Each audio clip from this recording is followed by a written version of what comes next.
Hey, welcome to the Runaways podcast. We are back for another week. And guess what? Noah's back. He was in Japan for some extra weeks after our Pro Tour, and he's finally back. So we have, most of the original crew now.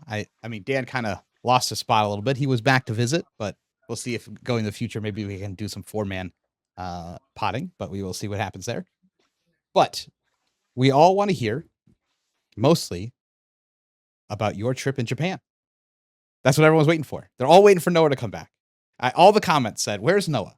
The whole podcast. No one listened to our last podcast. Dan was on. Everyone's like, "Nah, we don't want to listen to that." So they were like, "Where is Noah?" We all miss Noah. So how was your trip? How was your worlds? And then we'll talk a little bit about our weeks. Is that actually facts, by the way? Or are you making that up? Yeah, it's facts. Okay. Facts are whatever you want them to be. I usually do look at the comments for the podcast that I'm on, just in case someone asks a question about something. Well, do you want your ego stroked, or do you want the truth? I don't know which one you want. No, every single comment let's leave was it at this. begging and pleading for you to return. Give us your story. Yes. Okay, that's too much. Maybe I shouldn't have known. Yeah. You don't ask questions that you don't want the answer to. Fair enough. Okay. So yeah, I'll also, before I get into this story, Josh and I did a stream last Thursday where I spent probably the first hour and a half just talking about aspects of my trip to Japan, including pictures of food and places we went and stuff. So if you want to see some of those pictures and more in-depth stories of my actual travels, you can watch that VOD on the main Runaways channel. But for this one, I'll start with my actual lead up to the tournament and then entry into the tournament, because this is a professional Flesh and Blood podcast where we talk about the game Flesh and Blood. So basically in the week leading up to the tournament, I was very locked in on Ira for Silver Age. I went to go get some cards. It was I think the Tolarian Community College box. I just never bothered picking up those cards, so I borrowed some of those cards. I was all ready with my Ira strategy for Sage, and I was really just tossed up between Victor and Marionette. It was a bit like the devil on the shoulder, the angel on the other one, but I couldn't really figure out who was the devil and the angel in the situation. You don't know who is evil and who is good, but you know who the people on your shoulder were. Oh, sure. Well, Victor is little you. Just is the only. Yeah, it's a small version of me. It's also just the logic of math. It's basically I'm competing with math versus emotion, I would say. Victor is math in the sense of the math is very face up. When the cards resolve, they do the thing that's extra cards. Whereas the Marionette math is a bit more nebulous. But as I go through the story, you'll understand why the Marionette just appeals more to how I like to approach Flesh and Blood, at least in the year 2026. And I should have listened to Lucas from the start. So anyways, yeah, I sub Victor for the main event. I'm playing a normal Victor deck. Not that cringe. I don't play the game. I just play Goldman Estates and try to one-shot you at the end of the game. I don't know. I just don't see myself playing those types of decks for tournaments, but maybe that'll change. And everything is just going wrong. I start 0-2 in a very sad fashion. My first game was against the Gravy Bones, where I thought I was in a super good position. I was up 30-7, and they only had one ally on the board. And then the entire Jenga tower collapsed.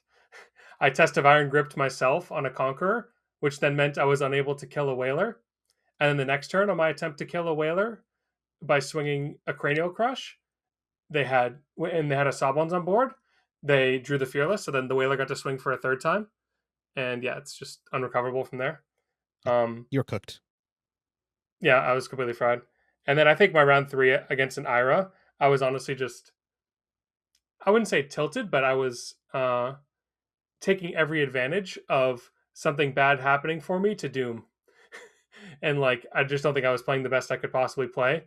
And for that reason, I just dropped after 0-3ing, even though in theory you could still continue and make cash if I happened to win out. But I knew myself that I was not in a mental state to do so, and I'd rather just fix a Marionette deck that I think I could do well with in the calling.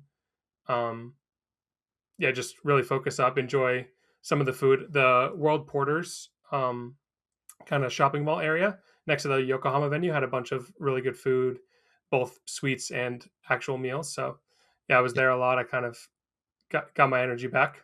No, I don't know if I told you this, but from like my Mhm. perspective of Worlds, we roomed together in that like Osaka house, right? And then Yeah. like Will was kind of sick and he was in the same room as us, and everyone's like, "Oh, don't Mhm. get us sick." And then like we are taking a picture before World starts, and it's like 10 minutes, 15 minutes before World starts, we're taking this picture, and you're not there, right? Yeah. And then people are like, "Where is Noah?" And they're like, "Well, he usually shows up like right on time, but I don't Mhm. know." And like Will's just at the venue, and like I don't know where you are, and I was just like, "Is Noah not going to show up?" And then after round 1, I don't see you. Like I don't know where you went, or we just missed each other. And then after round Yeah. 2, I still don't see you.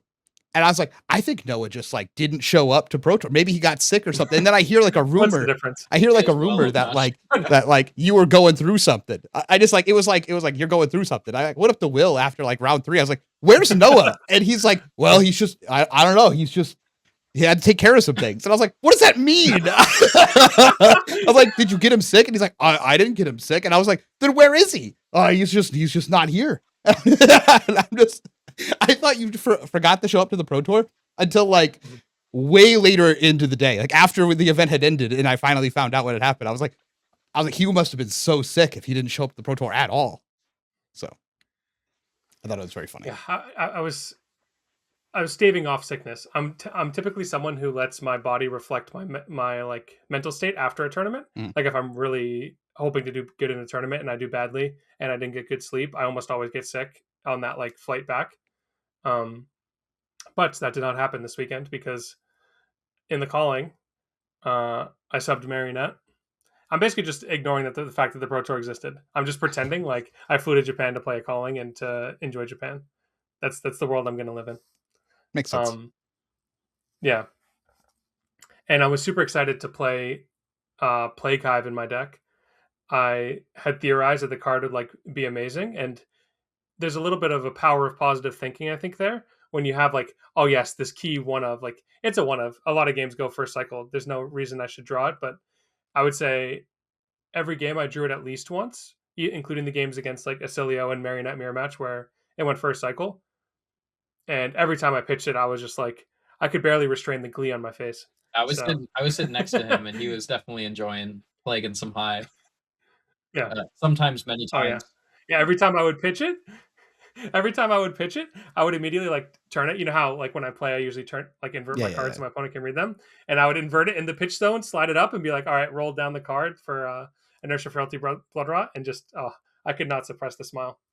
And yeah, it was super funny in the tournament. I think I sat next to Lucas at least 3 rounds. Like there was 3 rounds that I remember that we were literally the table adjoining. Maybe it was 4, but yeah, it was. I was hopeful that we would keep this up and just be one table next to each other the entire tournament, and then both be able to make top 8, or maybe have it be like the last match of Swiss be the one that just like doesn't matter at all, and we both get there. But unfortunately, y'all heard from last week how Lucas crashed and burned, and my story was similar to the calling I played in Memphis. Yeah, Memphis beforehand with Victor, where um, I lost. So I started day 1. X2 was just, I don't know. Think things were going pretty well. The 2 losses I had, one was to just a Victor drawing the nuts. I won games against a wide variety of decks: Dorinthia, Marlin, Victor, Marionette, Mirror Match, Vincent, and Asilio. And the last round, Marionette Mirror Match, it was a situation where um, I don't know what their name is on Discord, but they ended up making Anthony top 8, and they're from the Anthony AG Pham, Pro I Team. believe, is who. Yeah, Anthony Pham. I think that they're a sub on the Discord that might be Fox main, because they asked me to play rock paper scissors before a match, and I obliged because like what the heck, like surely it's a random game. And turns out he'd been using these podcasts as reconnaissance to scout out my decisions and my choices, and owned me on the rock paper scissors roll. And then it was a really interesting opening hand where I had kind of the nuts. Like I had savor, kiss, a blue, and a reaction, and I was really scared to um, potentially play into an inertia trap because that had happened to one of my opponents beforehand. And so I just sent the dagger, flicked, arsenaled the saver, and then was going to set up for like a power turn on the next turn. But I think that I should have just clicked the attack react button, gotten in that little bit of chip damage, because then it came down to it at the end of the game where he took a line that he was able to go to 2 and present Tunic, Swing, Chelicera with 2 cards back, and the Chelicera already has go again, and it just kind of like forked me because I didn't draw D reacts. What was the attack? So I think if I had to the point, so like it actually just gets in damage. Interesting.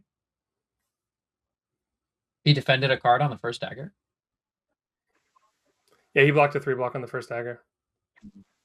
And my problem was if I flick and play to the point, and then he plays Inertia Trap after, I felt like that was kind of bad for me. But looking back on it, if he uses 2 cards there, then when I play Save or Kiss for 8, then it most likely gets through or gets his hat. Also, just play the Saver and Kiss after he.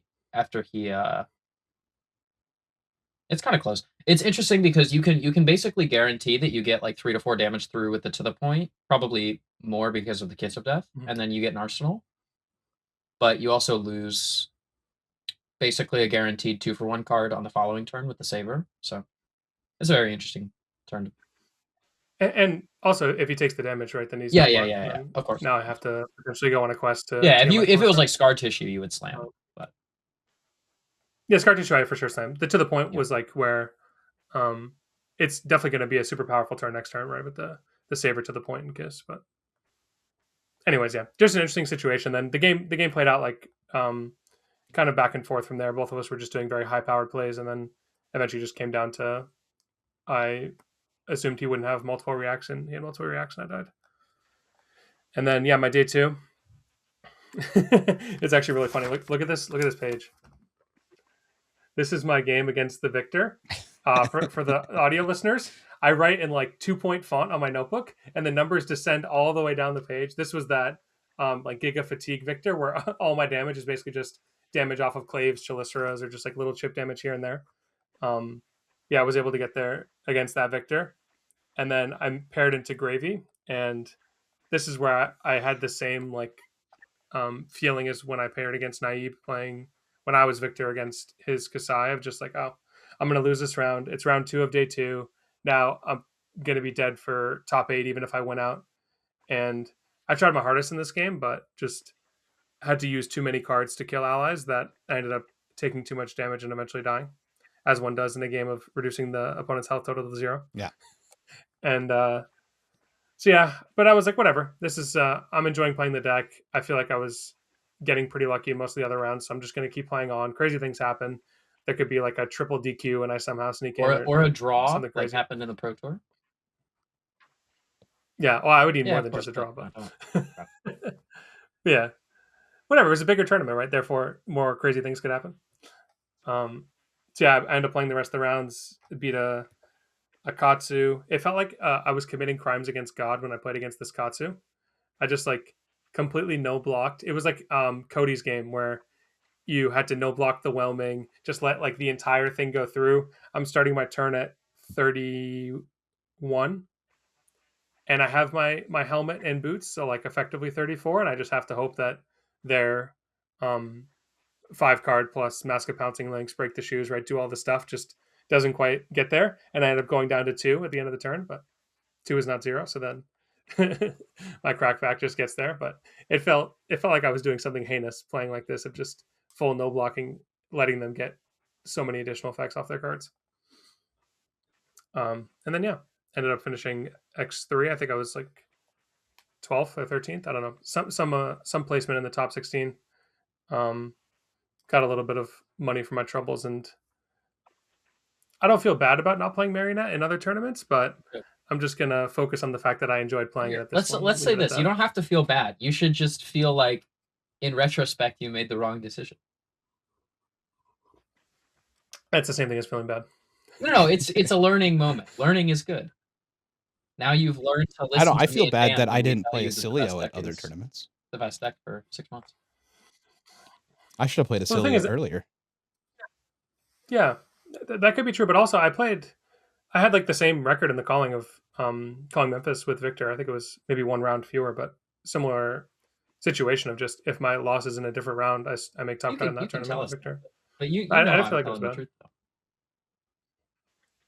Of course, you're telling the truth. I'm just saying, I'm describing how I I felt see. before the tournament. That like math and results indicate that Victor is actually not that bad, but I The should soul is use a more crucial emotion. piece I to the should be an flesh and the emotional blood. person. They I should be a cannot human. exist Yeah, without each other. I'm not an AI playing the game. That's why it's called that. Agree. The flesh and blood. Well, you may have Yeah. more chances in the future to play Mario. That hero will still That's true. exist. Yeah. But who knows what happens with omens? I'd hate to think that there's also a ban list that comes out as omen drops, and then they might hit something. Well, I really it depends on whether or not think Dan that might redeems a happen. PTI for Nats, right? If Dan redeems a True. PTI for Nats, then True. Mario will certainly be nuclear bombed. But I had this conversation with him today. yes, He said, and I quote, "I went to a locals. I played Mario. It felt great. I thought surely I should redeem a PTI for nationals." And then he realized there's a I had ban the same list. conversation. Like 2 days after the PTI redemption, like last day you could do it. And he's afraid that if he intends to go to the event as Mario's gonna get nerfed. I don't even think he thinks. I think historically speaking, we have no evidence to the contrary. Like we have exclusively data points that indicate that if Dan redeems a PTI for Nats, Mario will be banned. They'll ban Saver and Peacock. Every time he's going into an event with an already prepped, like wildly already prepped deck, it's gonna get a ban. Yeah. So I guess we'll see. Why do you think they do that with the ban list and PTI redemption being staggered like literally 2 days Because apart? the Like you person said, who made those dates didn't think about it. Scheduled it, didn't think about it. Yeah, I agree. That's why. I say because like why does the PTI redemption date matter at all? Like why can't you just have it be like the Wednesday before? I'm sure it's something with like the actually no.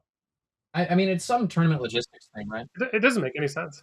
Like if I want to sign up for a calling, I can just sign up. It could the night be before. like they want to know how many players they're gonna have because it's an invite only event ahead of time, but I agree. I don't know why they would care. It seems arbitrary that the data is like so far in advance. I get that you have the cutoff of the people who scam the system and qualify off of World Tour points or whatever. Like that one's Isn't fine that to like have the how cutoff all be of us decently qualified early, for this but tournament? Literally all three of the people exactly that's why I laughed. All of us are just scam artists. Oh, I qualified for Pro Tour this way, but I qualified for nationals by actually winning an RTM. Oh yeah. I qualified for nationals. Well, by I qualified RTM. for Usually nationals it's like top by 4 or something. World Tour points, so you know. I Yeah, Cody and tied I both with can't. 3 people to make it into Vegas Pro Tour and not have to use a PTI. It is crazy to think about those games when I was talking about like, oh yeah, I'm dead for top 8, but I'm playing for top 16. Like all those top 16s actually just mattered. Like Yeah. every time I get that one additional point, just actually got me a PTI's worth of value. So that's kind of cool. Agreed. Cool. Well, we did have a calling this weekend we can talk about, but before we get to that, Lucas, what'd you do this weekend? Yeah, I actually did something. This week. I didn't think I'd be playing any Flesh and Blood, but there was an AGE at my local. There was an AGE in St. Louis, which is where I live. So I went to that. I played Marionette. Surprise, surprise! It was 31 players, I think. I went 4-1 in Swiss. I only lost to Lucas Barding on Marionette as well. Interesting note: throughout the entirety of Swiss, out of the 4 Marionette players who entered the tournament, the only 3 times that Marionette was defeated was to another Marionette. So that was interesting. Worth noting, there was only one Ailio in the room, and he was playing Waning Moon. So like maybe not a perfect representation of the meta, but I think a good representation of Mario's power. And then almost continued through top 8. Three of us won our top 8 game, but one of us was felled by the Ailio. But I ended up taking it down. Obviously, I lost one time in Swiss, so I'm no longer 100% win rate in the AGE circuit series, but that's okay. I assume the second win has locked up my place for the invitational at the end. So even if I have some scheduling problems and can't go to the next few, should be able to make that.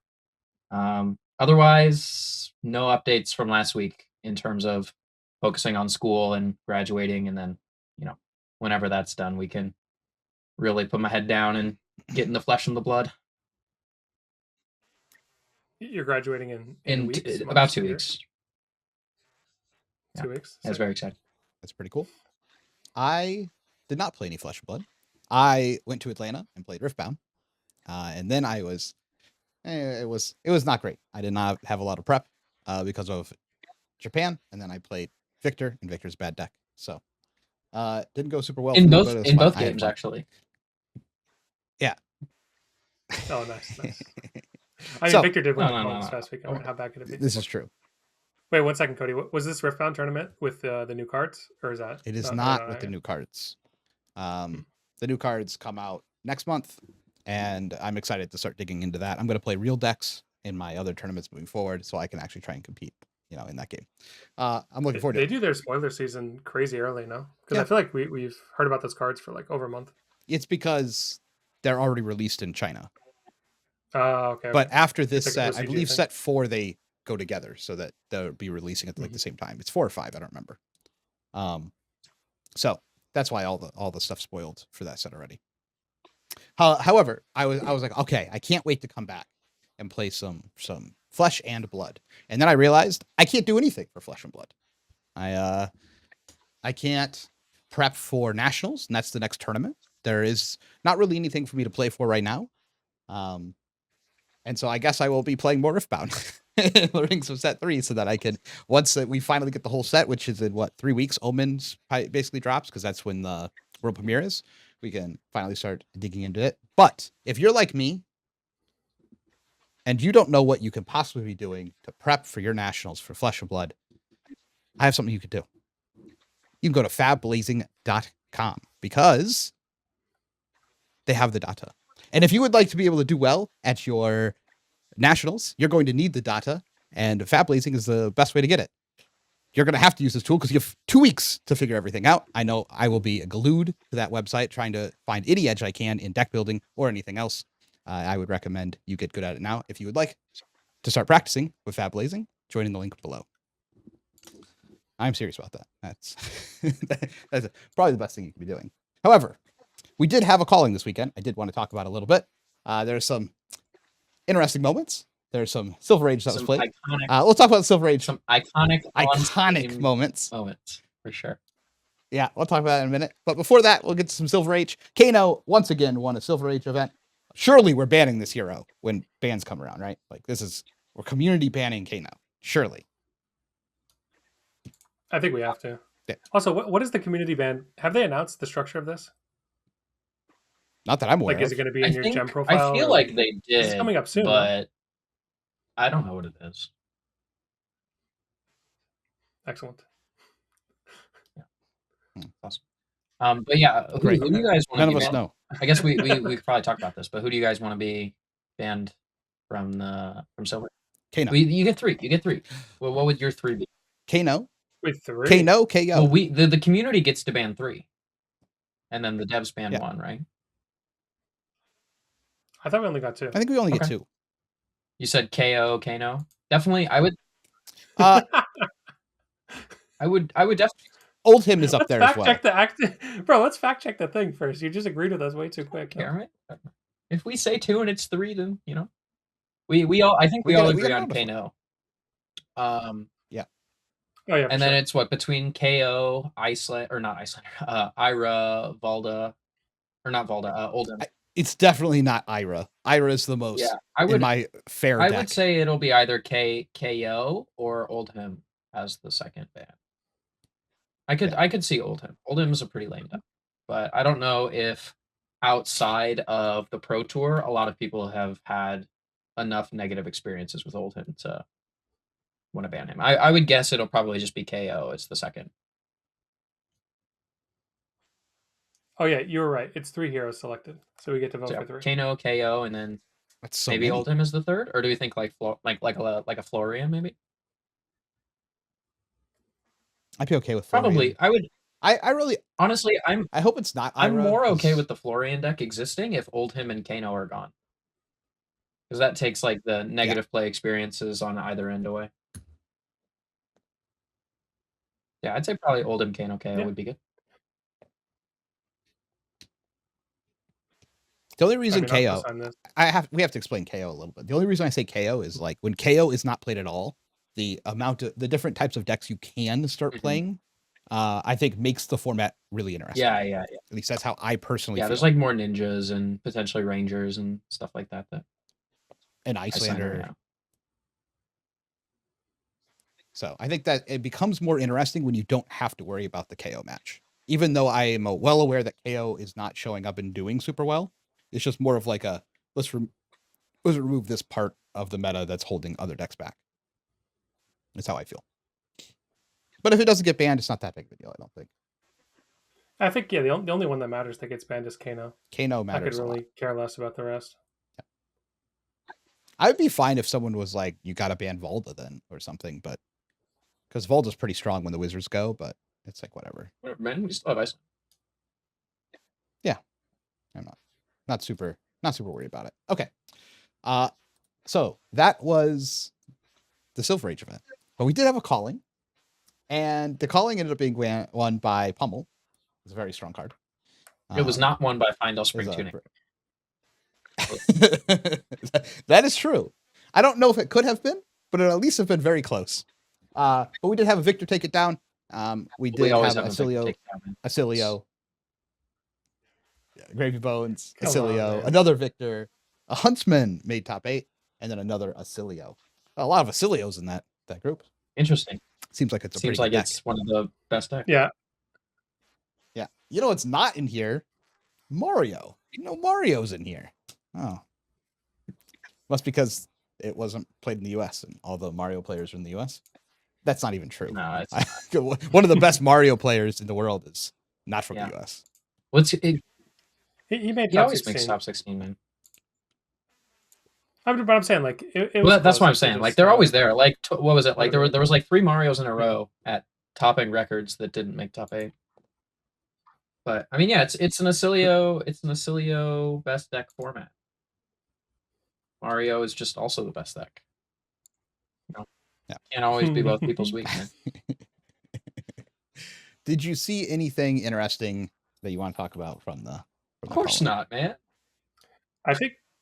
Wait, no. I thought it was really interesting in the finals. I think the Victor played it like super disciplined, of just like IPing on the grip.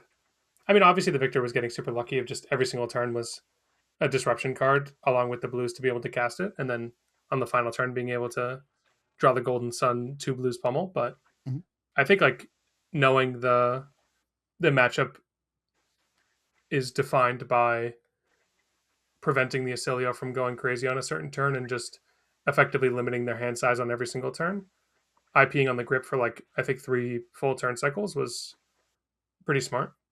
Obviously that person played it really well. I think if you look at their deck list too, it's relatively teched for Ailio compared to most Victor decks. I think most Victor decks have been playing a decent amount of cards for his equipment alone was already substantially different than what we've seen from other Victors, right? With the Arcanite pieces and the AB.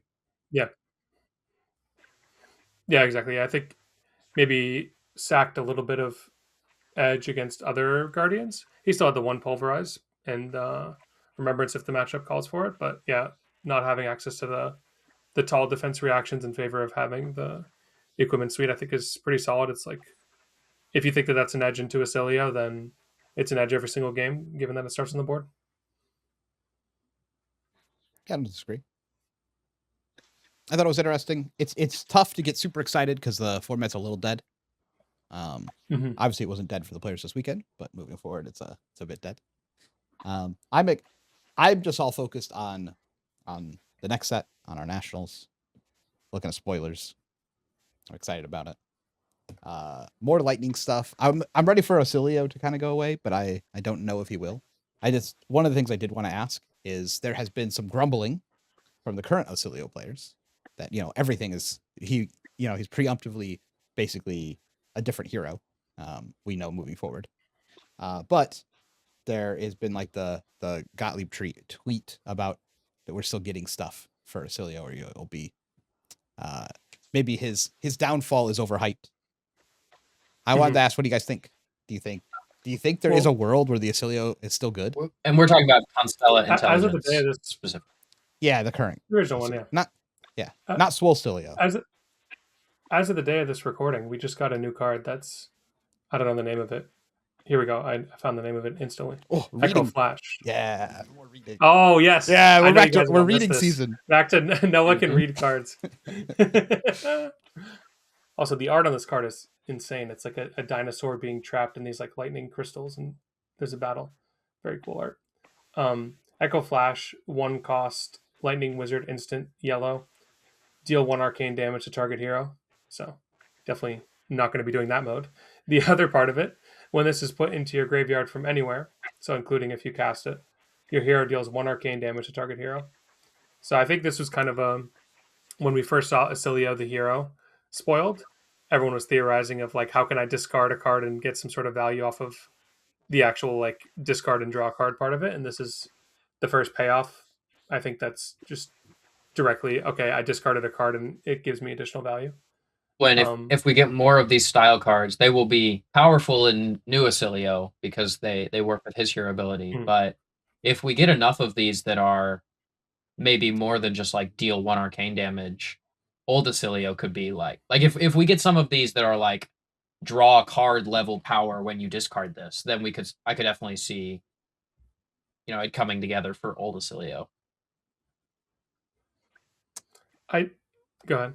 I just feel like it needs so much heavy lifting because of the loss of the weapon. Like, yeah, you need like a whole new identity. Yeah, now. you do need a whole new identity, but I think the hero ability itself is flexible enough that if there are cards printed, it would not surprise me if a new identity emerges. Right? Like just the base of like lightning cards are pretty powerful and you're able to play a higher instant count than most decks because of your hero ability. And the most powerful lightning cards are like Greaves and Gone in a Flash and Flaring Charge and these kinds of cards. I think it makes sense that even if he has to change pretty substantially, he could still be like one of the powerful aggressive decks. Especially if this weekend I was shown the power of Waning Moon and Stormstriders once again. I don't know if that's actually what you'll end up doing, but like that deck can have a really crazy range. I mean, we got a new snapback style effect in the in Compendium. You can also play actual snapback. Like I was watching games where people were getting killed from like 13 on their turn. And that's something that like Volzar was broken in a very different way, but if you're able to play a deck that's able to maintain some sort of consistency throughout the game and still have some really big bursts on your opponent's turn, I could see the deck still being quite powerful. Like imagine playing Spellcilio with like 9 cards that you just discard to, deal an arcane damage or whatever it may end up being. I was actually thinking the complete opposite direction.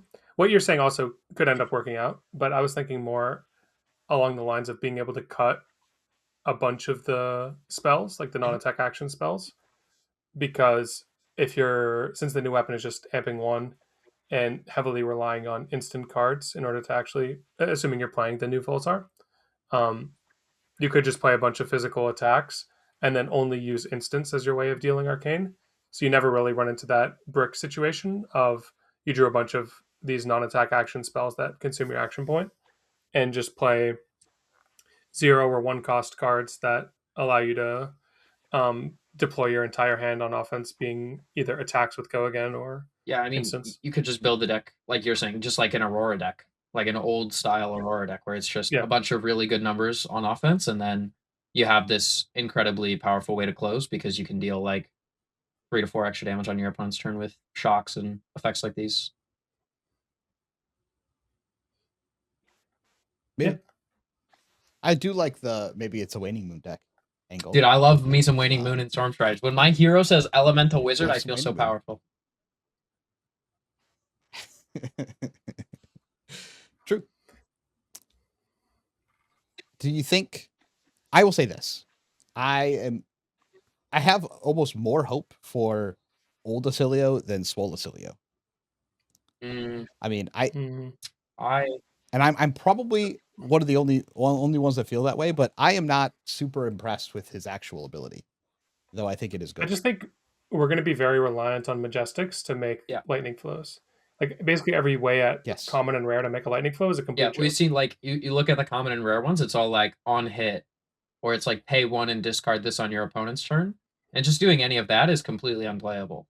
But if there's multiple cards that are the level of the one Majestic that just makes like a flow or an embodiment for every instant you play, like if we get like multiple of those effects, then it could be pretty powerful, right? Like if the deck plays enough instants, if you can just play like one card on turn 1 or 2 that makes like 3 lightning flows, I think if you eliminate the lightning flow as a real cost, then the new Ailio's hero ability is quite powerful.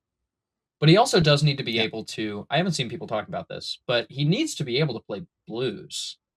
And his hero ability says make a ponder token.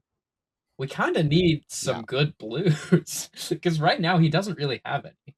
And it's not like the old Ailio where you had like a bunch of sigils and if you drew a bad blue, you could just cycle it away. Like the blues that you include in this deck, you're going to have to be able to cast. And you're probably going to want some of them to be instants. So I am with both of you. I am suspicious on the new Ailio, but I do also think it's incredibly powerful given if we get the Majestics to support it, like his hero ability is incredibly strong. This just feels like deja vu. Every time we look at a set, there's some resource system it's built around, and we're always like, well, surely there's going to be a good way to get this resource system in play, and then it's just like most of the time the answer is no, it's as hard as you think it is. So all of these heroes suck. If you look back, that's not always true. It's just that sometimes is, right? We go back, like Mistveil is pretty easy to transcend. That one was you go to Rosetta. Yep. All those heroes are gone. You go to Rosetta. And the Rosetta heroes didn't really have too much. Decompose was the Earth Heroes gimmick, and that was like medium difficulty. We had Hunted, which I would say marking your opponent is... It depends on the hero, right? For like Arachne, it ended up being pretty easy. For Syndra, I think it's probably like just about as easy as it needs to be. And then for Fang, it's like in a balanced state where like maybe it could be a bit stronger, but I would say that for most of the stuff is. But Puffin getting gold, Marlin getting gold. High Seas is the best example I think of this just being not functional. And then also Super Slam, I would say a little bit has some of that. Super Slam's like health above, health below type of shenanigans. And we've seen already with the card design that creating lightning flow is going to be class based. Like there's wizard cards that create a lightning flow, runeblade cards that create lightning flow. So it's not just going to be the generic lightning cards that are making the flows, which means there will definitely be an uneven distribution of how easy those things are to resolve. I just remember popping off so hard about Seas being like, these hero abilities are so good. Yeah. If we can make any amount of gold normally, like we can play the game for real. And it was like, well, only one of us can do that. I think we all just got traumatized by Puffin. Like we read Puffin's hero ability and we were like, I'm going to put this Conqueror of the High Seas card in my deck, and I'm going to put Sink Below in my deck, and I'm going to draw a card every single turn. It's going to be lit. And then it was like, you're going to play 0 to 60 and you're going to like it, and you're never going to activate your hero ability the whole game. Now we're kind of seeing some more fun, but still have bad taste in everyone's mouth. Yeah, I just haven't seen it yet. I'm hoping there's some good flows in here that you want to play, that you're excited about. There's at least one. Just them being cards. Is there? Yeah, flow state. Yeah, the 0 for 4 that just makes. Which one is it? Ones. That card's just broken. Mr. Reader, can you read this card? That's really good. It's like the picture is like when you're in the shower as a kid and you like are letting the water run off your hands like this, like you're a superhero. Yeah. Flow state embodiment, 0 cost, red, lightning action. It's a majestic, so obviously it blocks 3 and attacks for 4. Whenever you play an instant card, this chain link create embodiment of lightning or lightning flow token. So I think that card could be like a 0 for 1 that doesn't block, and it'd still probably see play. No, it definitely has to block, given that it doesn't have go again itself. But yeah, I think the attack in the bottom left kind of doesn't really matter. Just the fact it can set you up for the whole rest of your game. It's like Loan Shark, but way more It's Loan lit. Shark, but it's like a rated card that just also is Loan Shark. It's like Loan Shark. It was just like It does 0 for damage. 4 makes you cool. It does damage to the. It does damage to the opponent instead of you. I look at cards like this, and then it makes me think of all those times where, like, well, if you see this card in the first 2 hands, you're going to have a great game. And if you don't see this card for a while, you're not going to have a very good game. Because if you like open 0 and you're just like, turn 0, play this, play 2 instants. Okay, game's over. Like, I've set up, we're good. Everything is active. Let's play the game. Imagine It's like a completely different world. The decks that can like play real instants, like you're playing Ziggy, you like go first. It's like, yeah, I'm gonna end the turn with 2 flows and like 6 value in play. Ward on board. Yeah. Like, I'm gonna put block on the board for next turn. I'm gonna make my flows, and I'm gonna set well, and then my ward cards, my ward cards all do stuff too. So like, I'll get value out of them on your turn. Yeah. And then some games you're gonna. That is a completely different game than not opening that way. I would say this is kind of a way that FAB has lent itself more towards how other games play, with the concept of like a cost curve. Like in FAB, traditionally the cost curve is like on a turn by turn basis. You have a cost curve, but in other games it's like on turn 1 I play a 1 drop, on turn 2 I play a 2 drop. Yeah. And a lot of these cards, I would say nowadays, kind of have this similar feel of the cards being much more effective based on the turn you draw them in the game. Yeah, I think like oftentimes that being turn 0. I think like Felling of the Crown is like prime example of like powerful in late game, bad in early game. You could even consider stuff like Torrential Toxin sure. too, where definitely much better when you draw it and they have to block. Is that good? Is that a good way to design it? Nobody that plays Flesh and Blood Personally, likes I the game don't because enjoy of it. That aspect. If that everybody likes the game for the opposite. So you can answer, viewer. That is, but I agree with you, Noah. That is how it seems to be designed. I just ask if that's a good thing, because that's not really how it used to be designed. I think the one key difference I would say between before versus now is if you wanted to play these kind of setup cards, a lot of them had real drawback. Like if you wanted to have some setup before, it's like playing out a potion. And playing out a potion is very different than casting Flow State Embodiment, because you draw a potion later, it doesn't block and consumes your action point and doesn't, contribute anything to that turn cycle.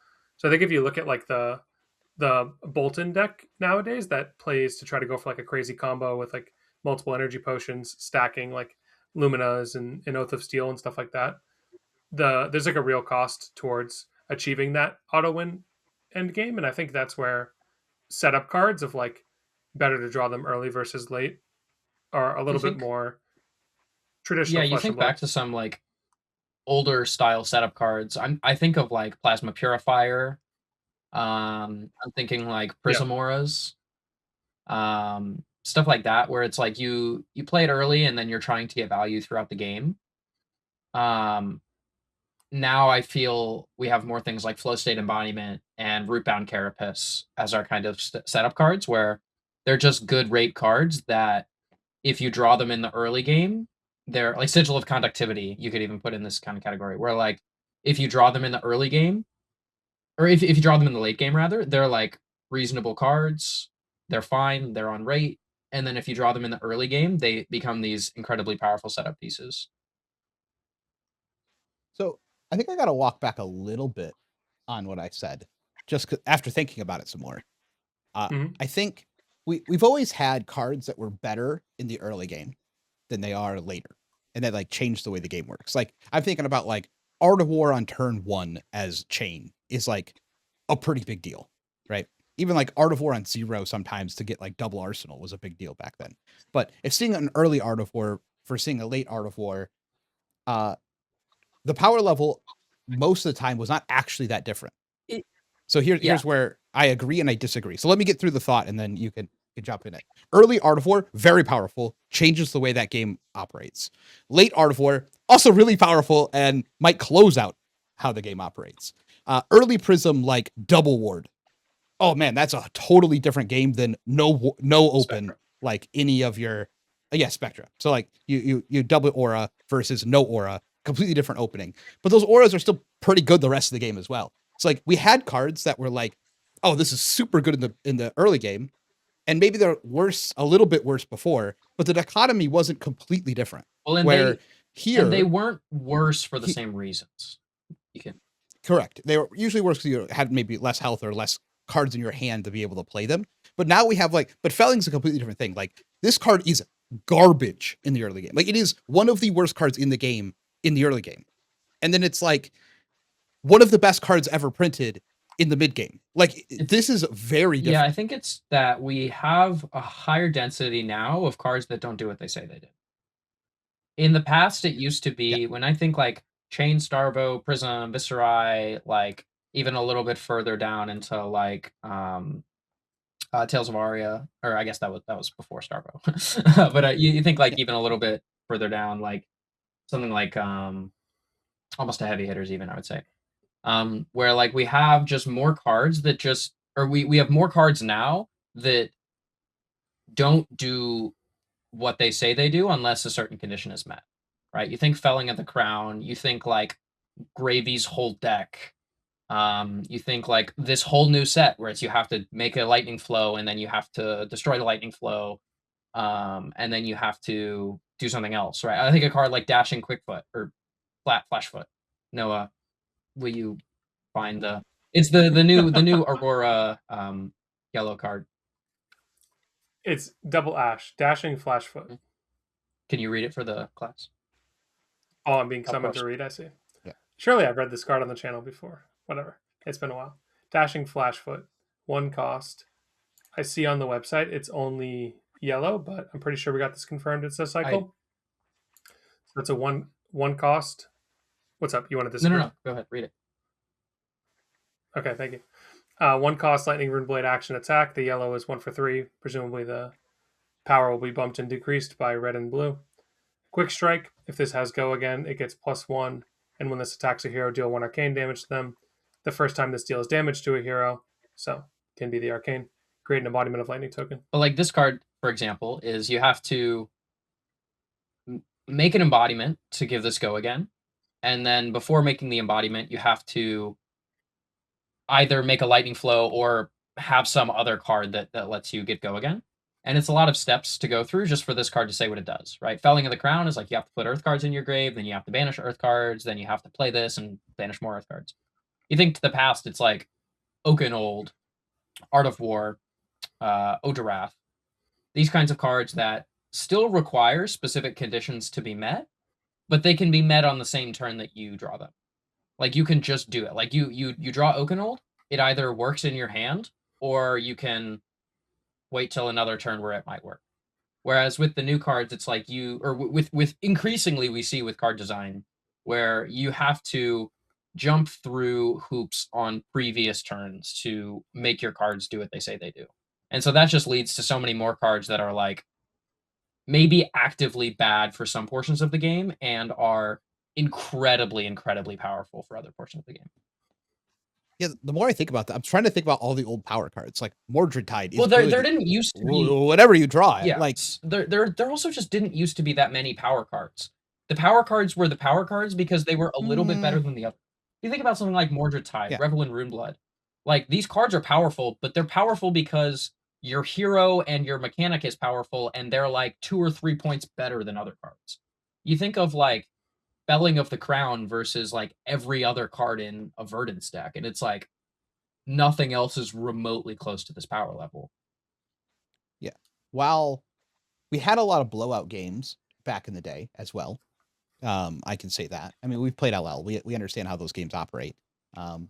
It feels something feels different than when your opponent is playing one of these decks where everything drops in the right order, and it's like they're playing a different game than you're playing. I think when everything is just like every turn is the right order of drawn cards, you're like, this deck is insane, it's incredible. It's like they're playing something you're not even close to that level. Yeah, well, that's the more cards you design that are incredibly powerful when many conditions are met, the higher chance you have for that to happen, right? Because if you just draw the cards in the order that they're very powerful and you get to maximize all their abilities, right? Like that's just part of a growing game, right? It's like when your card pool gets bigger and you're going to have more cards with higher ceilings, the players are going to build the decks that are able to exploit those ceilings when.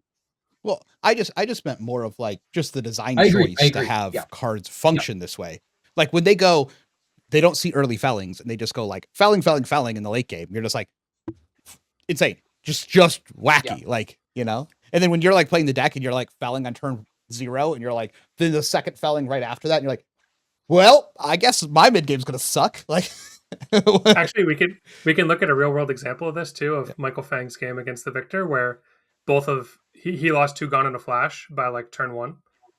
Yeah. One of them he had to block with, I think, and then the second one got hit out of his arsenal. I don't know. I forget the exact situation, but he had lost 2 of them already, and so now he just has to like play the whole game without Gone in a Flash.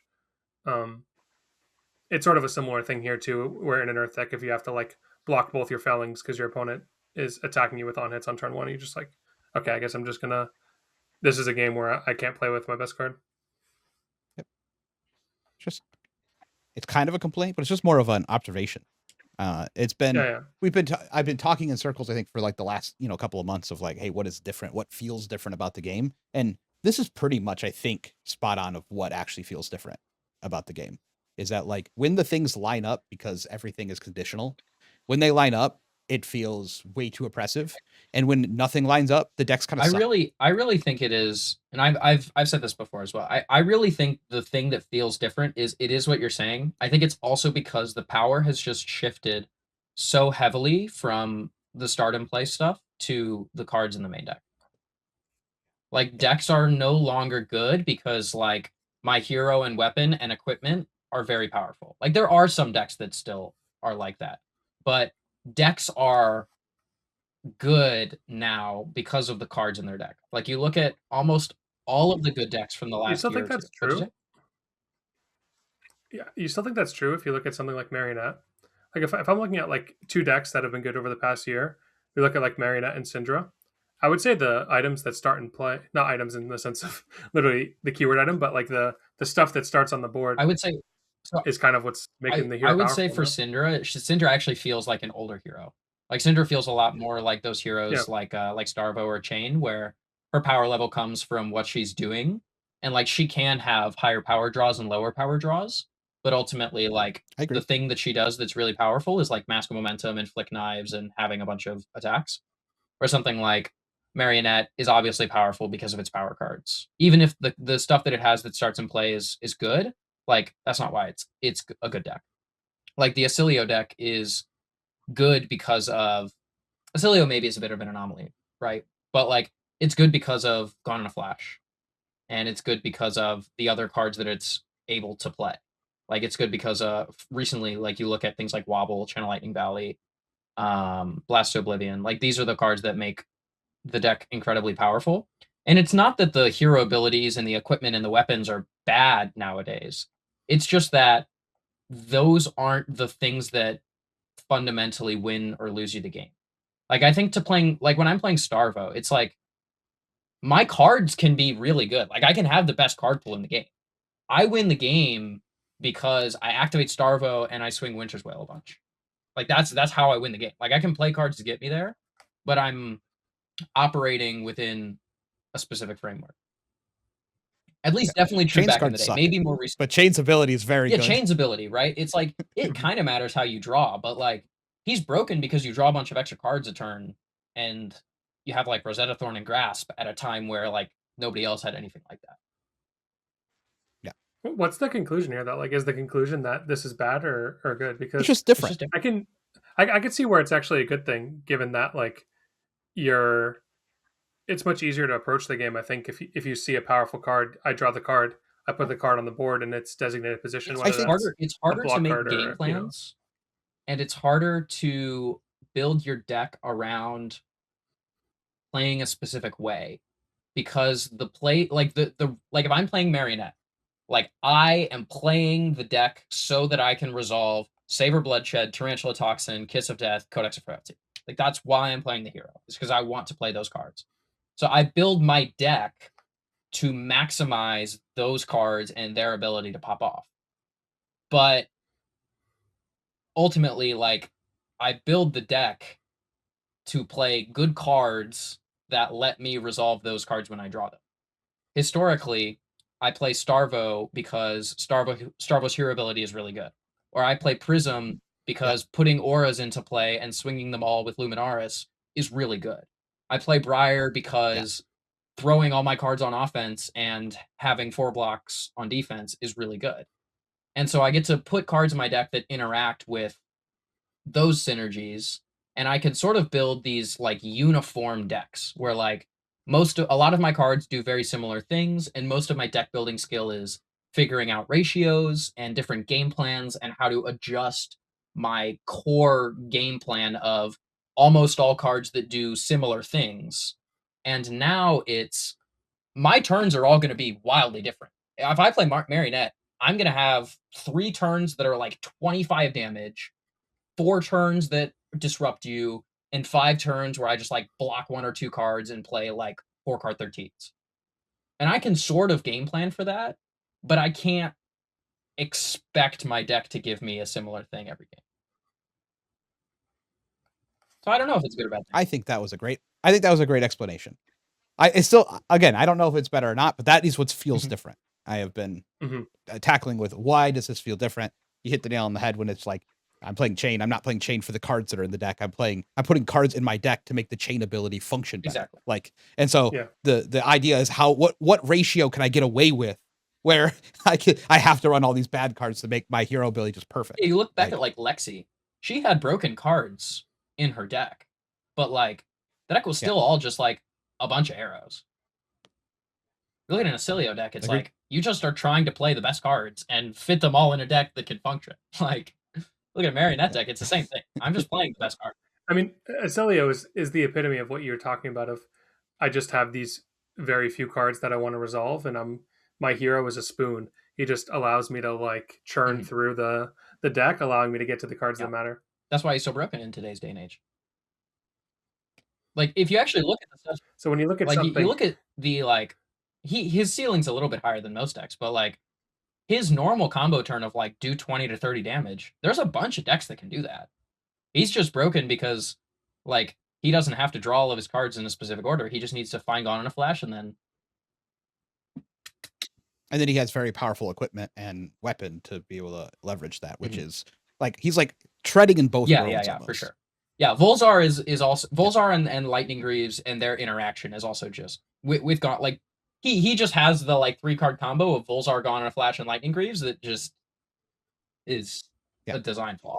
Yeah, he's kind of living in both worlds, which is why I think he's the best deck, right? So if you look at some of the new heroes, then like something like Ziggy, for example, where the payoff of the stuff that starts in play being his hero power and then the Aphrodisias, the weapon, it seems completely horrendous. Like, why am I going to do it? It doesn't hit the chain Starvo power level type thing. And then we haven't had a hero that's anywhere close to either one of those deck since Mistveil. I don't think, other than Zen's hero ability, like I can't think of any heroes that have come out recently that have any. To be fair, I was gonna say, to be fair, that when you look at the C heroes, their actual hero abilities were so strong when they first came out before we saw any of the cards that it was like, man, they're pretty good heroes again. Like just like in a vacuum, these heroes are just good. Like, so it was kind of the same with Mistveil. You looked at the heroes for the most part, they're like, even, oh, these heroes even then good. though, like I'm not playing new to swing Beckoning Mistblade or to pay 3 resources to look at the top card of my opponent's deck. You can make an argument that Mask of Perdition is part of New's draw. But like Enigma is like, it's broken because of Miragai and Restless Coalescence and Phantasmaplasm. No, I agree. But I'm just naming heroes we looked at and we're like, hey, these hero abilities are pretty good. Like I'm looking at Zen. Like we look at Zen, you're like, okay, search your deck for a thing, do the like that hero ability is like sick. Like that's like an old school hero ability. And a lot of the C heroes kind of felt the same way.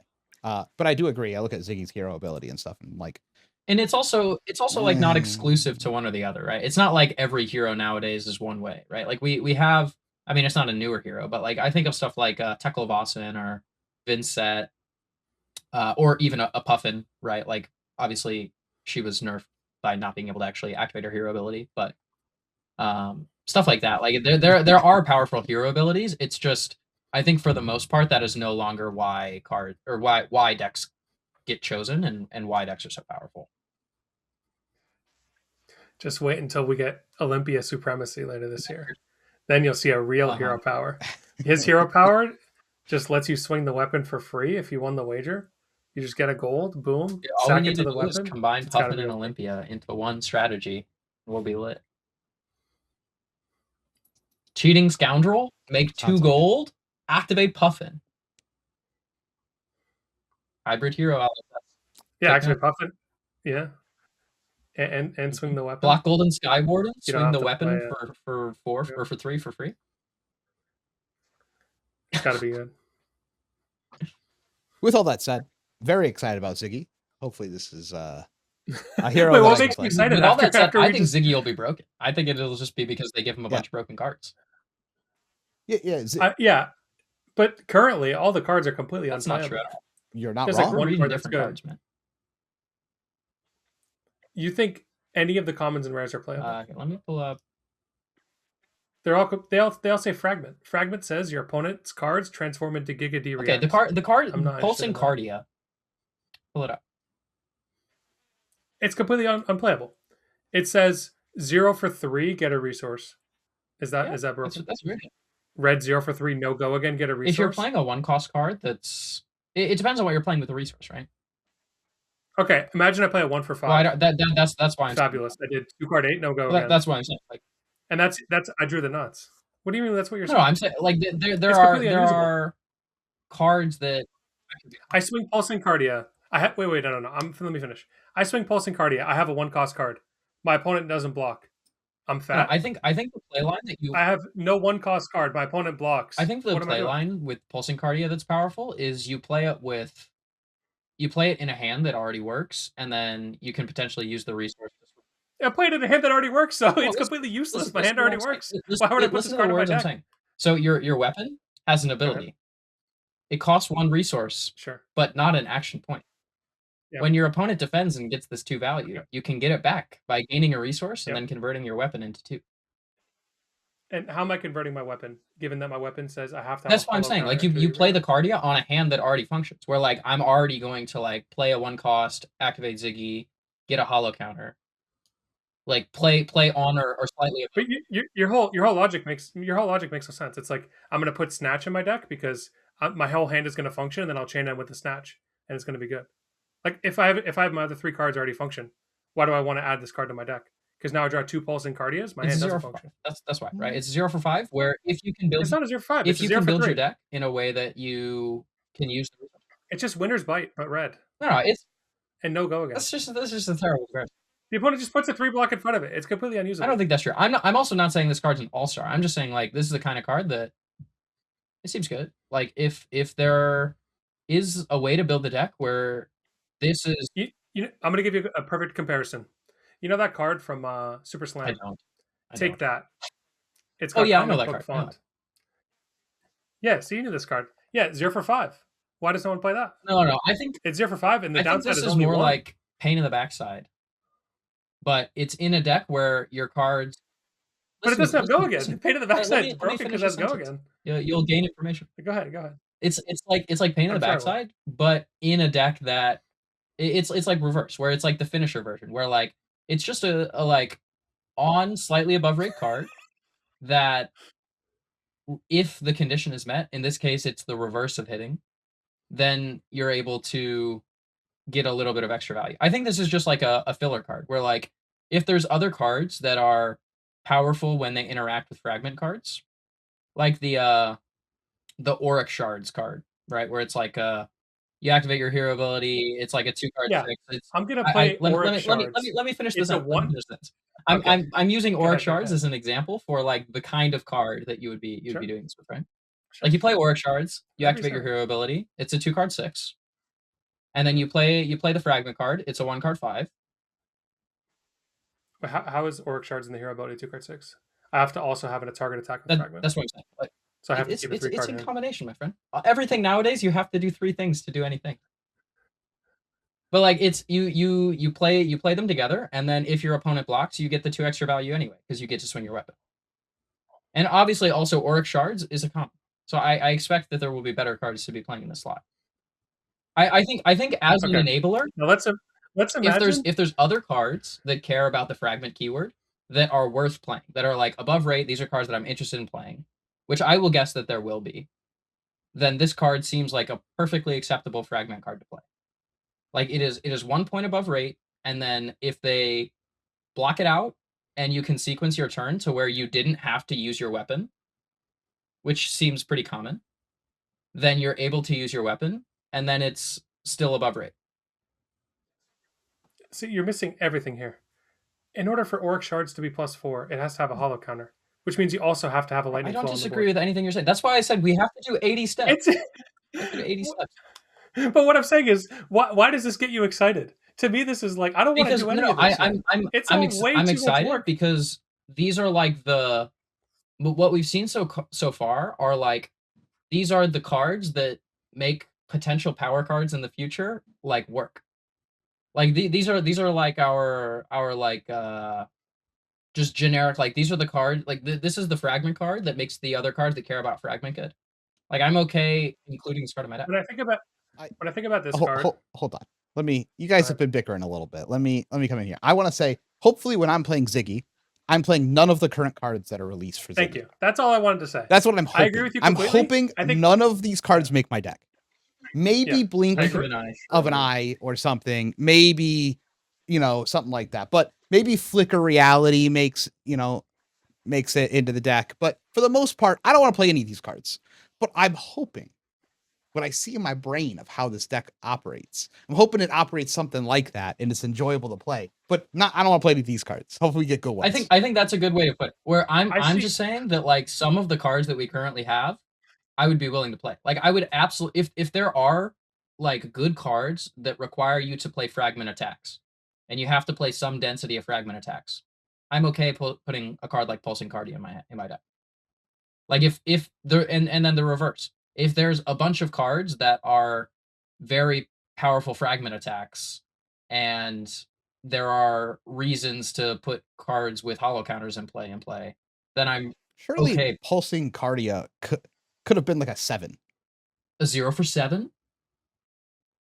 Yeah, they're gonna put a 3 block in front of it, and it's gonna deal 2 damage Off one card.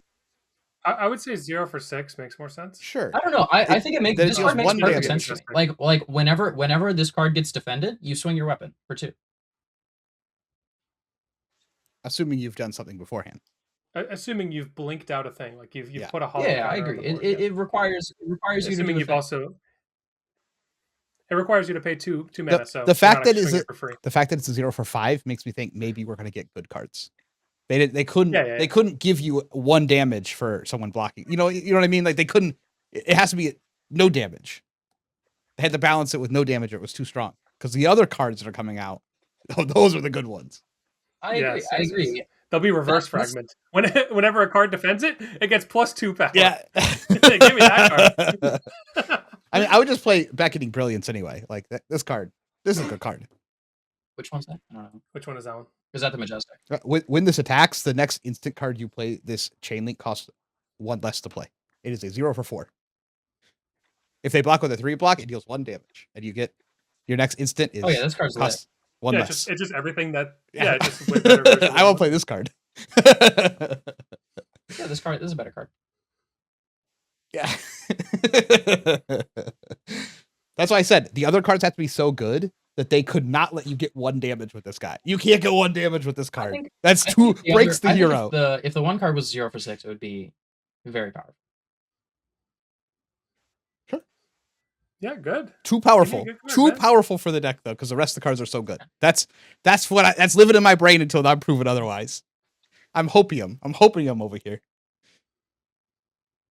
I think it's gonna be like Enigma. That's what I think. Where like I think it's just gonna be like a bunch of okay commons that you're willing to include because the payoffs are so broken.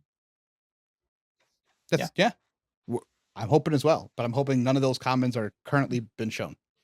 They're all like I'm just gonna play normal illusionist cards instead. The Phantasm. I'm gonna play Phantasm cards over some of these. We have all those Yeah. other ward cards. I'll just put those in the deck. Yeah, dude, the sideboarding for Ziggy's gonna be a nightmare, man. It's like, yeah, you need sixes, you need arcane damage, you need like prevention, you need ways to clear ward. This is why I want to play the deck. I know. Good. Needs to be good. Rage for good. national. Yeah. I just want to play this deck, but if it's too good, it's gonna be ridiculous to play against. To be fair. Okay. Anything else on some of the new stuff before we get into some podcast questions? Aurora sucks. We just leave it at that. We don't. I don't know that. Oh god. He's so negative. Well, I was just so positive, man. He was just incredibly positive for no reason. He wants to put 1 mana, do +1, no block in his deck. This is a card that I want to play for sure. Auric Shards. Yeah, I'm gonna put that in my deck. Dude, it's like, I really hope Auric Sharts is not making the deck. God, that's not a Yeah, deck I better want to not. play. it's like Astro. No, it's because we're gonna get like Yeah, no. I knew you were gonna say Astral Etchings. That's the card I thought of at first. Yeah. Astral Etchings got a 3 down there, man. That we're 3 gonna get puts in a lot of something work. that's like if this card would receive a power bonus from an aura with a hollow counter, instead it gets +2. And then the Auric Shards. It will come in handy. Auric Sharts is how playable. Okay. Let's go to some podcast questions. These are asked by premium members of our Metafy. Number one is going to be from Wardo77. He says, for non-pro players, there is definitely a threshold where more complex decks become unplayable in a competitive setting. An example would be Gravy Bones. To do well in a Calling Plus, you have to have a very high skill level with the deck. When you refer to no skillio, are you suggesting that there is no skill edge? Did Evan Herden just hit good RNG, or that skill threshold just much thinner for pro players to push edges? That's exactly what we're suggesting. Evan Herndon is unplayable. He's terrible with Flesh and Blood. Yeah. Complete. Okay. I think it's a good thing to talk about. All jokes aside, Evan is an incredible player. Super good. Very happy to see him take down a big event. So no, he hit some good RNG. Like even he's going to say he hit good RNG. That's what it takes to win a big tournament. But also he had the preparation and the skill to capitalize when he hit good RNG. And that's the hard part of playing card games is being prepared for when it finally hits. And he has been putting in the hours and the work all of this time so that he could take advantage of it. I think that's pretty evident. But when I say no skillio, is there are a good handful of games that take literally no skill to win with a skillio. It's more of like a meme that like people are like, this is one of the hardest decks that has ever been created in the history of the game. And it's like, sure, occasionally you get games that are like really hard that you need like a high skill level to play. But like, come on, like some of these, a good handful of these games are so incredibly easy. You're just like, oh, I have cards and they play. I'm just gonna play my hand. And then you're like, I have a Gone in the Flash. I will just bounce it 4 times to my hand and deal a bunch of damage. You're like, this is no skill. That's why I say no skillio. Like you have games that are skill, but most of them are no skill. Yeah, I think Ailio also is like, it's not even just that it's no skill. It's just that like skill is not as important. Like it's a very high skill threshold deck. Like the fact that you get to cycle almost any, like half the cards in your hand every turn on both players' turns just like means already that the deck is going to be challenging somewhat to play. But like Cody's saying, like it doesn't matter. The other, like you can have those draws where it's like you just draw the nuts. You can still make like 4, 3-point misplays. Like you just miss like 15 damage. But if you deal 70, like it doesn't matter. Whereas you play a deck like Marionette is a good example where it's like that deck has a lot of power. It's very powerful, but it's not like because you're trying to win normally longer games and closer games, you're not gonna be able to just like, oh, I missed 12 damage over the course of the game and I still rolled my opponent. Something like Ailio. Yeah, not as often. Not as often. You can do it once in a while, but not as often. Absolutely. I think basically every deck in the game can do that some amount of time at this point. Yeah. Also, if you want a good example of a no skillio game, go watch my one on stream against Syndra, where I just like, well, I'm just going to block with this Gone in the Flash. And then I'm like, the next turn, I'm like, well, I will just let my Gone in the Flash go to the grave. If I'm him, I'll draw the 3rd Gone in the Flash and win the game. You know what I did? I drew the 3rd Gone in the Flash in a Syndra game and won the game. Like, there's no skill here. It's just like, I just drew good cards and played my hands. And it's like, what did my opponent do wrong to lose that game? Nothing. He didn't do anything wrong. He just lost the game because my deck dealt infinite damage and I comboed him in like turn 3. It's like, okay. Like that's what I mean when I say no skill. There are other matches like the Gravy Fatigue deck I played against. I lost because of bad knowledge. Like any of the Fatigue matches do take, a lot more skill than some of the other matches. And then there are other close games that are pretty important to have the skill in as well. But there's so many games that just do not matter. That's why it's more of a meme. To just say it's like this is the hardest deck that's ever been created. When it also can be true that a deck is incredibly difficult and incredibly complex, and also just like incredibly high variance and does not take very much skill to win with. Like these things are not mutually exclusive, right?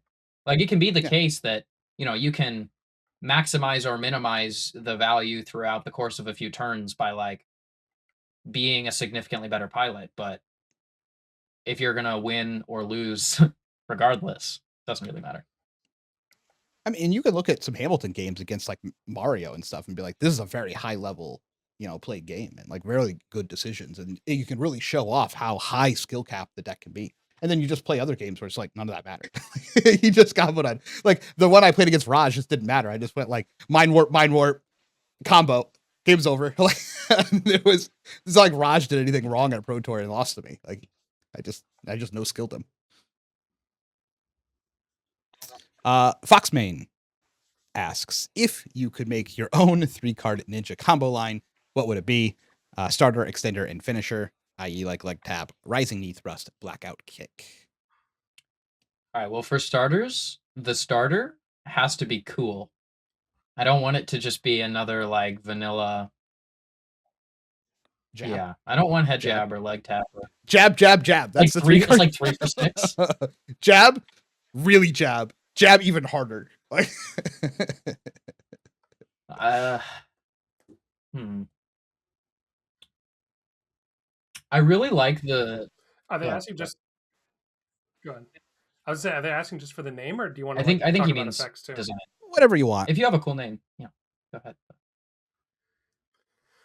I really like the ninja lines that, like, I think the most interesting stuff that ninja has is where like the ninja combo changes in the middle of the game, or in the middle of the turn rather, depending on what your opponent does.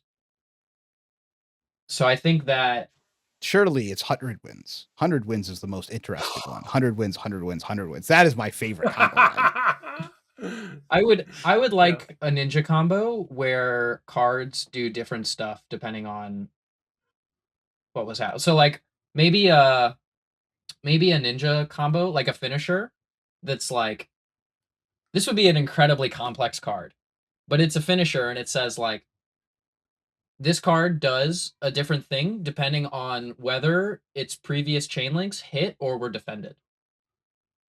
Like I imagine like ninja finisher, like a 0 for 2. If second line card was comboed, this gets like +1, and then if I don't know, maybe like +1 for each time that any of the cards have hit, or also +1 for any time that the cards have been defended. Maybe that like in and of itself would be too powerful, but something like that where it changes depending on what you've done. I also really like the ninja lines that have multiple paths, but we haven't really outside of like Retrace the Past, and even Retrace is kind of a bad example. We haven't really seen any ninja lines where like Katsu hits on Chain Link 2 and you don't immediately know what you're getting. I would like to see more like very different effects on the same line. I got one. It's a 0 cost. It is a created card. It's called Fake Out. And it's like if you swung your weapon beforehand, this gets +1. It has 0 power, so it has to swing for 1. Then there's like a 1 for 4, and it's like Shadow Box. And then it creates this, I don't know what the card for it would be, like a temporary card that also costs 0. And it says if you've paid Shadow Box before it, this gets +4. That would be a good combo. I like that combo.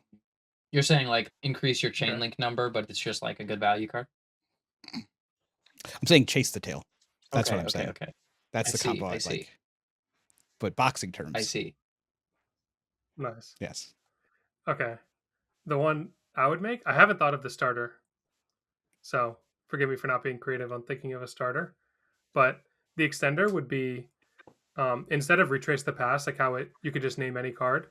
I kind of like the concept of bonds requiring you to have targets in the graveyard. Like I always thought that was kind of interesting for ninjas back when you played like a bunch of bonds where you'd actually just like block your whole hand for a couple turns to fill up the graveyard with names so you could really pop off. So I would want the extender card to be um retrace the past statted. So it's a blue 0 cost that comes in for 2. So you can tutor it with links. And then um on attack, if it's the extender of whatever the starter is called, you'd be able to change its name to the name of some combo card in the graveyard. And then I would like the finisher to be Combo Master. I don't know if you've there's like some super old Yu-Gi-Oh card where it's like a karate Body guy game? has like 6 Oh different no, you're arms. Yeah. thinking. No. It's not called karate in the name, but there's like some card that's like someone will comment below maybe. It's like 1800 by 1700. It's like a terrible card, but I remember the artwork. It's like a guy that's like fighting with 6 arms, and it'd be called Combo Master, and it would be like I don't know the base stats, maybe 0 for 3 yellow because they like making those kind of weird numbers, and it would get +1 for every attack with combo on the chain. So it wouldn't care about any of the lines. It's just like however many cards with combo are on the chain, you get +1. Or maybe like combo cards that have hit, maybe Salt the Wind-esque. But I think it'd be cool to like tie all the combo stuff together more seamlessly. Um, but I think just more combo cards in general are just cool. I got one for you. Go ahead. It's called Punch. It's a 0 for 3 go again. You can play as many punches in your deck as you would like. And then there is one punch, and it gets X times the number of punches that are in your graveyard. There you go. And you can pick whatever number you want there, but there you go. It's gotta be like a 6 cost attack on combo. Like that seems. I don't think Like a hyper. It can be like hyper card. scrapper. Like you banish all the punches from your graveyard. I don't think you could. And then I don't think you could ever Yeah. make an effect called that one says punch. get +1 for each copy of Okay. the It card. has no combo. I can And then see. The combo is I can this see could be it. the only card on the chain link. You cannot play a card before this or after this. You do bring up a good point though, potentially of like a combo starter. What if it's potentially being like something what if like it's a just copper like a card where you 9 can play an unlimited amount of them? Yep. Because it feels terrible having to play yellow Surging Strike, or I don't know that anyone would be so silly as to register blue Surging Strike in a tournament. No one would ever play that. There's definitely not a deck that someone played 9 of those at any events. I don't think that ever happened. Time for the weekly rock, paper, scissors battle. Let me roll my die. You don't Okay. look happy about your roll. Yeah. Ready? You guys ready? I still don't know what I'm doing. Yeah, I'm ready. Yep. Rock, paper, scissors, shoot. I almost went Scissors, scissors this scissors. week. We almost went triple sizz. Oh wow. Yes, I win again. Did I win? Undefeated on the roll. No, I lost. Basically, he's completely figured me out, and I can never win. Wait, what happened to me? I don't have it pulled up. You won.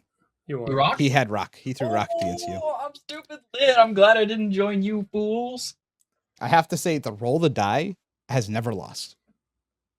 Yeah, Dan didn't. Who was it that it was Connor that rolled the die in your stead, and he also tied, I think. Did he? Or maybe he won. I remember he didn't roll the lose. die.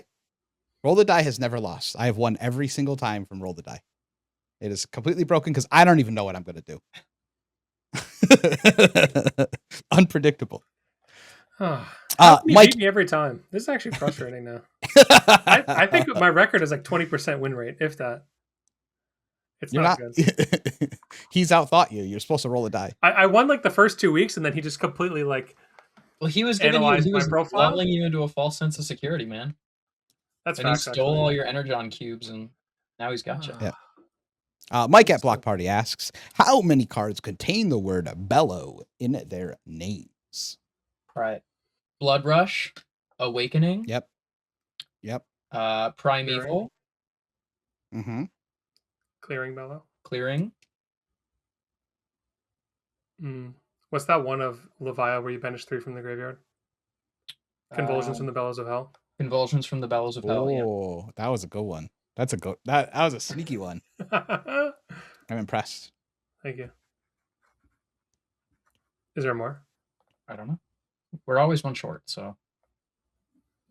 No, we believe in ourselves now. We're Five, believers really? in ourselves. Show me this At one. 5. 1 sec. I feel like there's got to You be said another shadow Primeval. card. Only one shadow is Bella. Yeah, wait. What's that one where it's like that snake looking thing going like this? Slithering The shadow. neck is no. It's the non-attack. 0 for 3. If you banish a mana, it becomes 0 for 5. It's got that crazy neck game. Oh, that's a crazy pull, bro. Surely that's a Bellow. Is it Screeching Bellow? No, it's not Screeching Bellow. It's Are we we're not allowed to, we can't fabricate. No, surely we can't look it up. Well, Surely I can't just type in Bellow. We can't type in Bellow, that's for sure. We agree with that. Surely it's called Bellow something though. It's is it? I know the card you're talking about. I'm just gonna say 6. Whatever. I'll ship 6. Yeah, let's that ship one. 6. That one's number 6. Yeah. Okay. There's 7. There's always one more. We always should guess one more, dude. Primeval. Yeah. Unworldly. Blood Rush. Awakening. Oh, Unworldly Bonebreaker. Bellow. We're Bonebreaker. stupid, bro. We're stupid. There was another shadow. Unworldly is the Unworldly, Unworldly is the Unworldly is just the 1 for 1 2 or for 1 for 2 3 4. The one you're thinking of. We forgot Bonebreaker. Bonebreaker is your Clearing. Card. Clearing, and then Convulsions. Yeah. Wait, what's the card that you and I were thinking of is not the card that it does not have Bellow in its I guess name. it's not called Bellow. Look it up. Here, go next question. Shade and Scream. Shade and Scream. Okay. If you use Google Translate, it's Shade and Bellow. If you go through enough languages. Yeah, we definitely should have gotten Bonebreaker though. Yeah, for sure.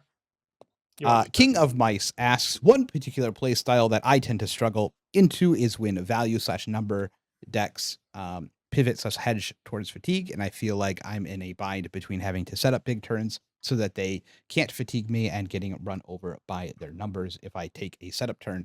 How do I play around this and win into the strategy other than just playing extremely explosive decks like Ailio? So I would say you should isolate the actual ways that your opponent wins. So sometimes your opponent is playing you and they can legitimately win either way without much change from their play. But most of the time, your opponent has to lean slightly more aggressive or defensive to be able to win one way or the other. So for example, if you're playing against a deck like Kasai, that kind of has to show you that she's playing to fatigue you, because if she's not like keeping 2 cards and trying to refresh Valiant Dynamo every turn, then she's clearly doing something other than just playing an efficient math game over the course of a longer game. So part of it is like figuring out what your opponent is doing and which they're playing more towards. But also it's about figuring out like what can your opponent actually do. Like some games I feel like I play against my opponent and they're hedging between like killing me and fatiguing me, but I can evaluate that they actually just can't do one of them. Like if you're playing against a Victor and they're just like full like on turn 2 for example, they take like 10 damage face up that they didn't have to just to play like a Spinal Crush or something like that. You can kind of take these and be like, well, if my opponent's going to make a play like this, then they're not really going to be able to fatigue me. And so then you can kind of cater your plays around this. Like maybe you have the option of playing like an efficient small hand or just like blocking and taking a setup turn. And you can kind of think like, if I just play the small hand, and if I just play these kinds of small hands for the rest of the game, is my opponent actually going to fatigue me?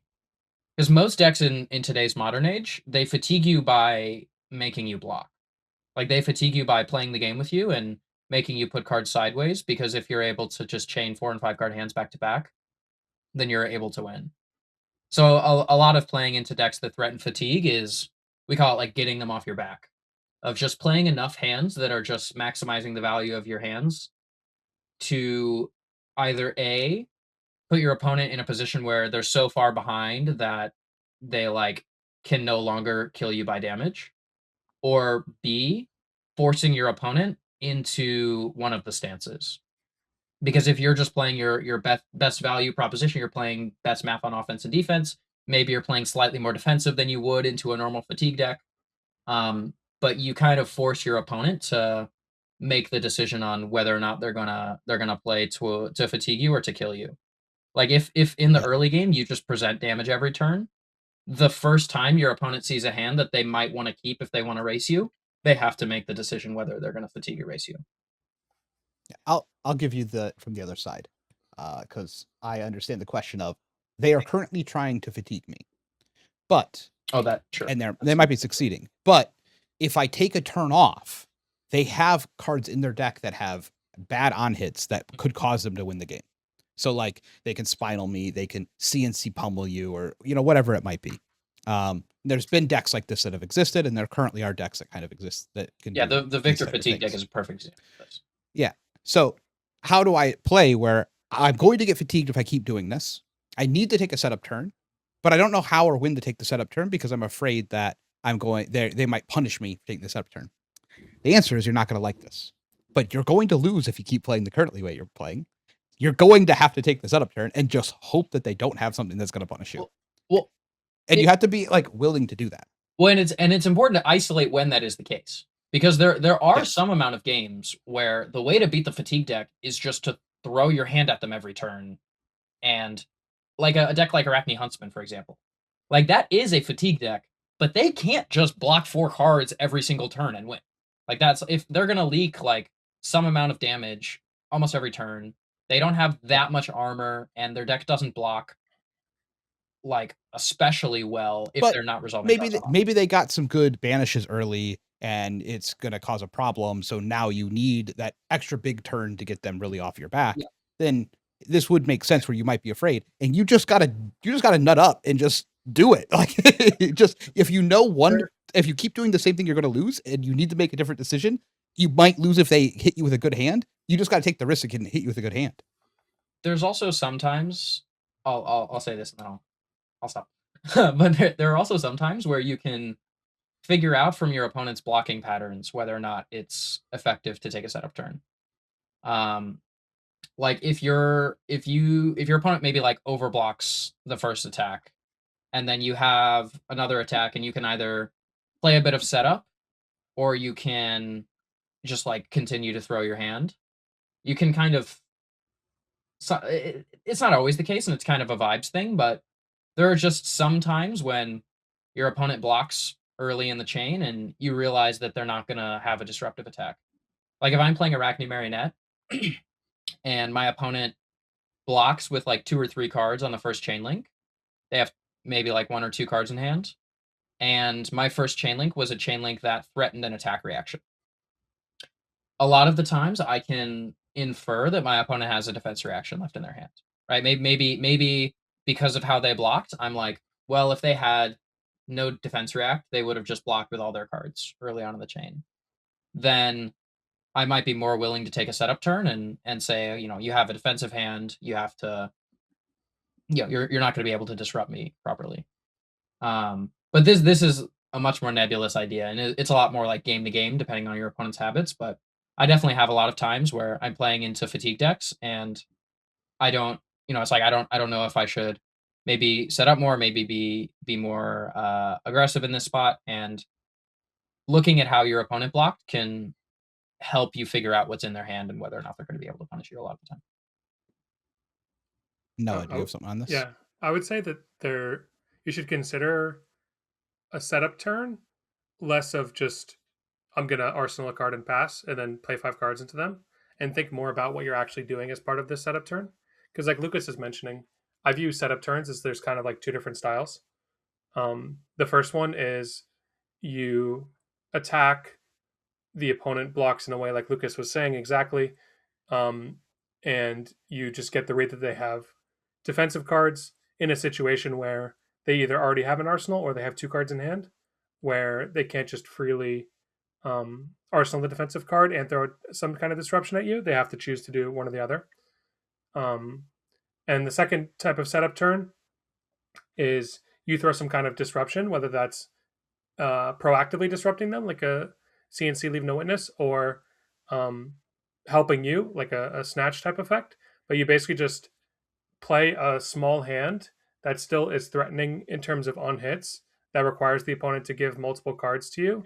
And I think the scariest things of these fatigue decks is not even just hard fatigue, but just the concept of the fatigue deck is when they have a 3 to 4 card hand that you leave them with that's able to do. In the past, there was like Florian of doing E Strike into Felling, or Spinal Crush, CNC Pummel. These types of effects are typically things that are 3+ cards.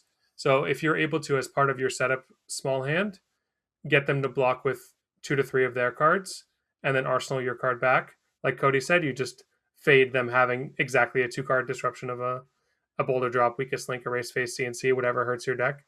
And CNC is a great example in particular because they can't, maybe if they have like 2D reacts, they can't just like block with a D react, block with a card, throw a CNC, and then set another D react, right? Like they have to give their proactive cards on defense if they want to hold their armor and stuff. I think there's 2 good turns in the game I played against Yuki at Pro Tour that show Yuki doing this to good effect. One of them was a turn where she like played a lightning pump thing and then swung the weapon and has like 3 cards on hand and like an arsenal still. And if I put a card in front of the weapon, then I'm just asking to like take a bunch of damage on that turn. I really need to be able to not block with a card from my hand because of how many cards she has in her hand. And I block with my helmet instead.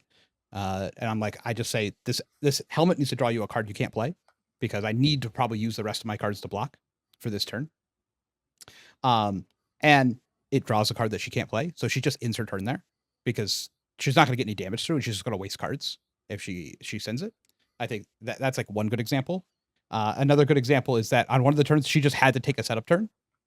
And then hope that like my hammer doesn't hit something off the top that she needs. Like it's just no choice. Like she can't use the cards. So I swing the hammer. She doesn't block it. She takes the 4 and it whiffs. And because it whiffs, she wins the game.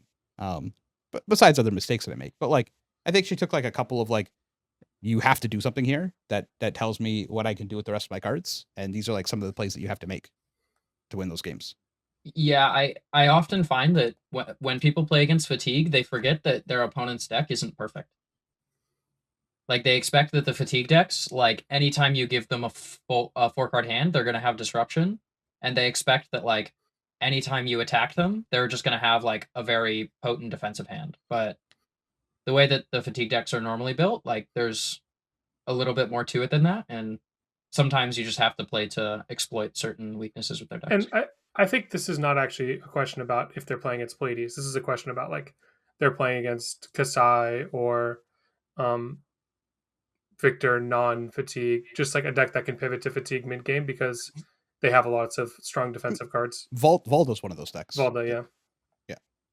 Yeah, well, I think those are still a similar thing where it's like that's actually an even better example where like a deck that's not built to fatigue you, like they're not going to be able to perfectly fatigue you all the time. So like maybe there are spots where I'll like play relatively aggressive here to try and get them off an arsenal. Maybe they can't set a defensive card, and then next turn I'm going to take like a throw a CNC or CNC is a bad example, not an arsenal, right? But like I'm going to throw like a pain in the backside into Mark of the Black Widow, and then I'm just going to like set one of my attack reactions and maybe IP a card because it gets them off my back. It means that they're not going to have like a super powerful, crackback, but I'm also not wasting all my resources. Like I'm still able to set up 5-card hands and get over blocks.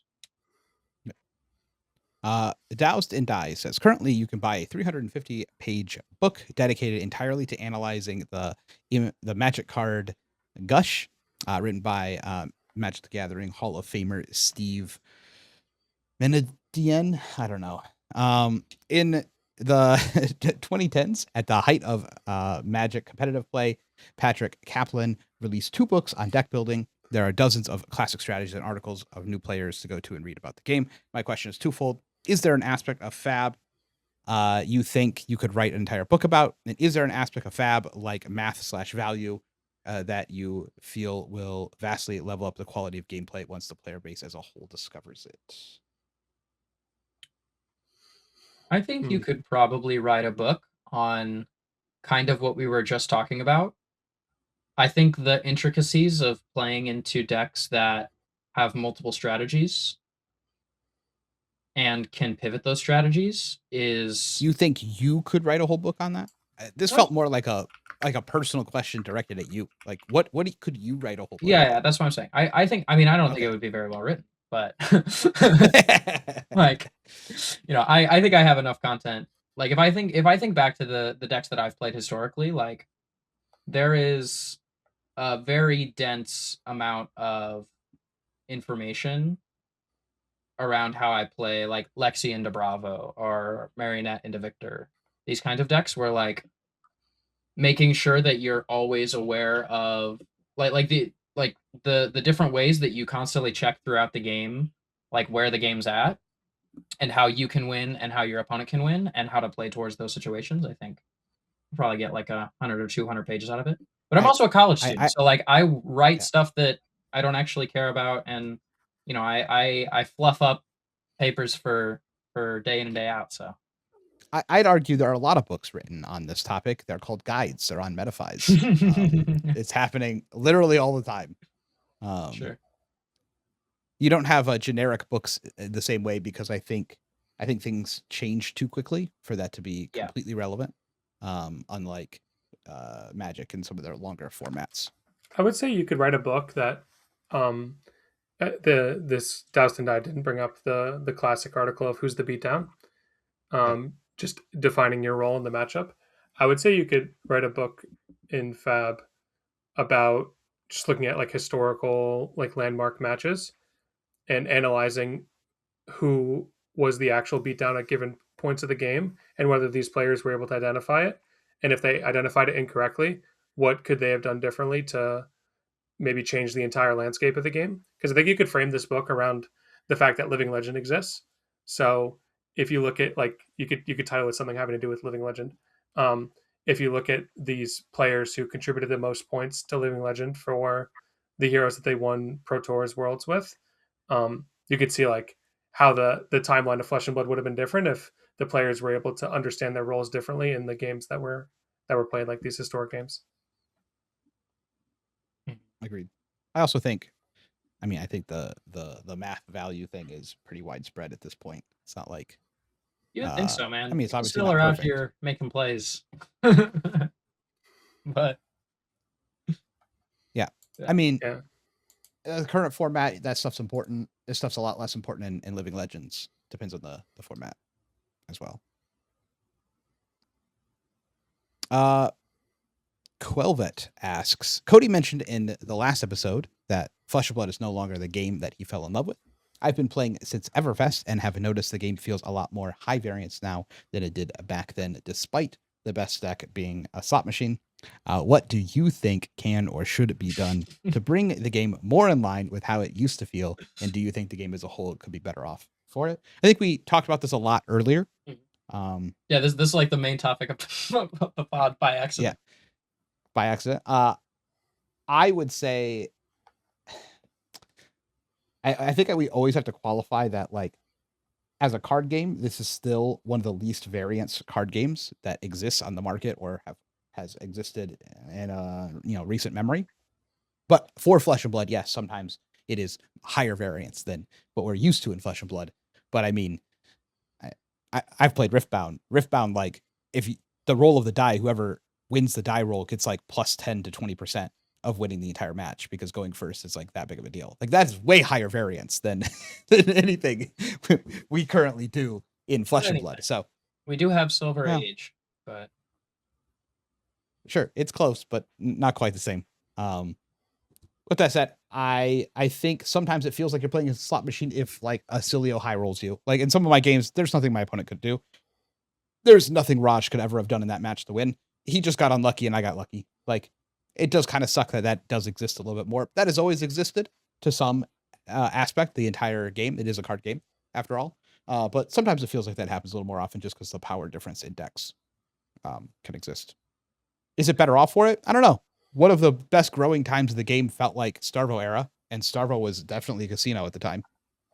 So yeah, I think casino decks are okay. I think the reason that something like Starvo was so much more okay, I think, is that like it felt more okay, was that like you had to do it a bunch.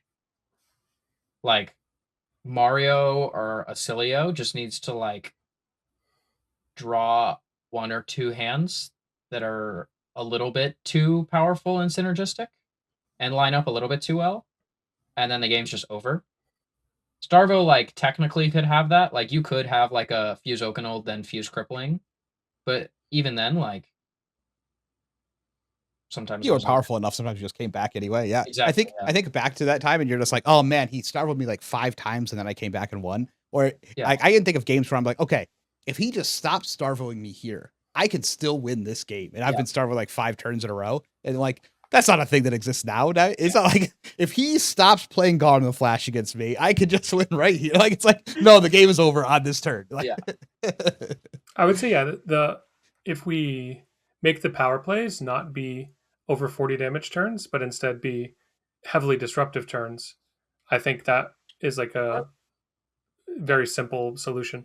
Yeah, I think if you want to design to where like the cards or the power, I think stuff like felling, not from a setup design perspective, is maybe my favorite, but I think like felling kind of card where it's like it's just a 2-card play that's like 3 or 4 points above rate.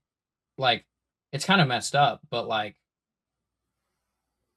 you can't just block. You don't just like you can just bottom a card and put 3 cards on defense and say do it again. Whereas like you can't ask Ailio to do it again. Yeah. If you're asking him to do it again, he already done gotcha. Like yeah. Yeah, I would say if you make it such that the combos that kill you in one turn are things that take lots of turns to set up, and then the powerful one-turn power spikes are things that are purely from a disruptive angle, as opposed to dealing 20 plus and disrupting in the sense of Mario, or just dealing 40 in the sense of Ailio. Or not even. I don't even think it has to be disruptive necessarily. It can also just be like powerful effects that are good on small hands in decks that can't play 5-card hands. Like if you're playing like if your deck is really powerful because you have a bunch of 2-card 11s, like that's very powerful, but like the game's not going to end because you just played like 2 of them, right? Like as long as it's not, because I think some of the problem isn't just that like the combos are dealing like 40 damage. It's just like I look at a deck like Marionette and it's like that deck just can draw its cards in a sequence where, because it's able to convert its hands on offense, if you draw all of the broken cards in good sequence, you just get to play them all. Whereas like maybe if Marionette didn't have like a million 0-for-4 pumps and you were just trying to like play assassin disruptive cards and then like get value out of Savor Bloodshed when you draw it, like that would be, maybe more balanced. Not that I think Mario is a horribly designed or balanced hero, but yeah. I would say the other thing too is if you look at stuff like Dash.io, Ailio sigils that break at the start of turn, there's a decent amount of effects. You could look at like Vincent as well with like the auras ticking down and like start of turn making a rune chant, this type of thing. But there's a lot of effects that are somewhat time sensitive, and I think that lends itself to more of just, okay, this has to be my go turn because all my setup is popping right now, and now I have to play, compared to really being able to like bank up setup or decide when it's time to pop your things that you put in play, and then this is my turn. I would say also effects that stay in play for 1 or 2 turns that are in decks that scale is also part of this problem. Like cards like Sigil of Brilliance or Cerebellum Processor where like, or Sigil of Lightning, where they give you Sigil of Lightning is obviously like not as like Brilliance or the other one, where like there are these powerful effects that you basically just play for free. Like there's not really like a cost to playing a Sigil of Brilliance or a Cerebellum processor, but if you're able to leverage them in a way where like, oh, I get to have like a 6-card hand on this turn, then you're just able to go way above what a turn cycle should allow. And I don't think the game is at a point where like these kind of on rate effects that just let you carry damage over turn to turn are particularly healthy.